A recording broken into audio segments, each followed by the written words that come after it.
जो एग्जिस्ट करता है वो एक ही होल है जो ना चेंज होता है ना इनकम्प्लीट है। पार्मेनिडीज, ग्रीक फिलोसोफर। पार्मेनिडीज एक अर्ली ग्रीक फिलोसोफर थे जो इलिया नाम के सिटी स्टेट से थे। ये जगह आज के टाइम में सर्डन इटली के अंदर आती है, लेकिन उस वक्त ग्रीक स्पीकिंग एरिया हुआ करता था। पार्मेनिडीज का मानना था कि असल में यूनिवर्स एक ही बड़ा होल है जो कंप्लीट है, जिसमें कोई बदलाव नहीं होता, कोई मूवमेंट नहीं होता और जो कभी भी इनकम्प्लीट नहीं होता। मतलब उसके हिसाब से जो भी चेंज हमें नज़र आता है, जैसे पेड़ उग रहे हैं, लोग चल रहे हैं, पानी बह रहा है, वो सब सिर्फ एक इल्यूजन है।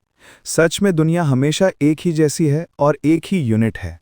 ये सोच थोड़ी अजीब और उलझन भरी लगती है, क्योंकि हमें अपनी आंखों से क्लियरली दिख रहा है कि चीज़ें बदलती रहती हैं।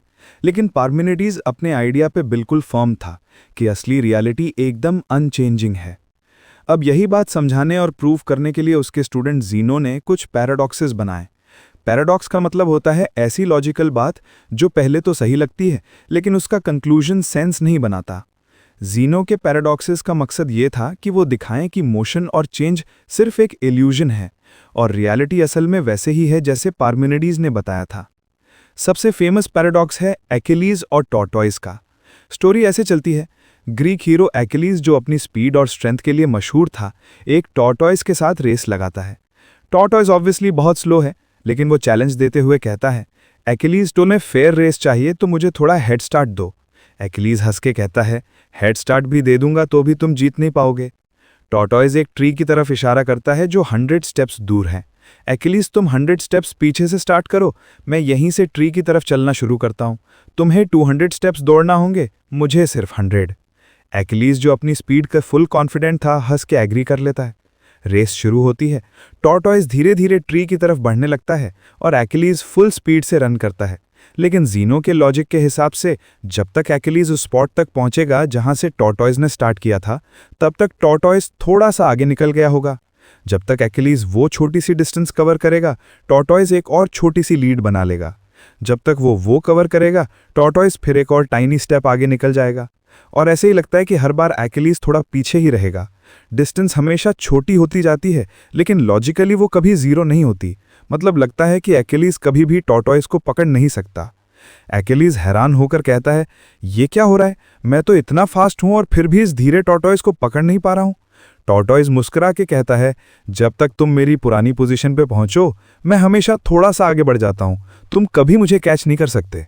ये पैराडॉक्स हमें लॉजिकली उलझा देता है, क्योंकि हमें क्लियरली पता है कि रियल वर्ल्ड में एक्किलीज इजीली टॉर्टॉइस को ओवरटेक करेगा। ज़ीनो का दूसरा पैराडॉक्स एरो पैराडॉक्स के नाम से फेमस है। इसमें वो कहता है, अगर एक एरो टारगेट की तरफ शूट किया जाता है तो उससे सबसे पहले टारगेट तक के डिस्टेंस का आधा कवर करना होगा, उसके बाद जो बचा उसका आधा, उसके बाद फिर बची हुई डिस्टेंस का आधा, और ऐसे ही इनफाइनाइट टाइम्स आधा करते रहना पड़ेगा। मतलब लॉजिकली एरो कभी जीरो डिस्टेंस तक नहीं पहुंचता और कभी टारगेट को हिट नहीं कर सकता। लेकिन हम सब जानते हैं कि रियल लाइफ में एरोस टारगेट्स को हिट करते ही हैं। तो फिर प्रॉब्लम कहाँ है? रियलिटी और लॉजिक में कॉन्ट्रडिक्शन क्यों है? ज़ीनो एक्चुअली ये दिखाना चाहता था कि जो चीज़ें हमें चलती, मूव करती या बदलती हुई दिख रही हैं, वो सिर्फ एक इल्यूजन है। रियलिटी असल में एक ही अनचेंजिंग होल है, जैसे पार्मेनिडीज कहता था। फिलॉसफी में यहीं से एक बड़ा डिबेट स्टार्ट हुआ। कुछ लोग कहते हैं कि ज़ीनो के पैराडॉक्सेस बस क्लेवर पजल्स हैं जिसमें लॉजिक का फ्लॉ छुपा हुआ है, क्योंकि क्लियरली हमें दुनिया में मोशन और चेंज दिखते हैं। लेकिन दूसरी तरफ ज़ीनो और पार्मेनिडीज कहते हैं कि हमारी आंखों और सेंसेस पे भरोसा नहीं करना चाहिए, क्योंकि वो हमें धोखा देते हैं। आज तक भी फिलोसोफर्स और मैथमेटिशियंस इन पैराडॉक्सेस को स्टडी करते रहे हैं। उन्होंने अलग अलग तरीके से इनको एक्सप्लेन करने की कोशिश की है, जैसे कैलकुलस और इन्फिनिटी का कॉन्सेप्ट यूज़ करके।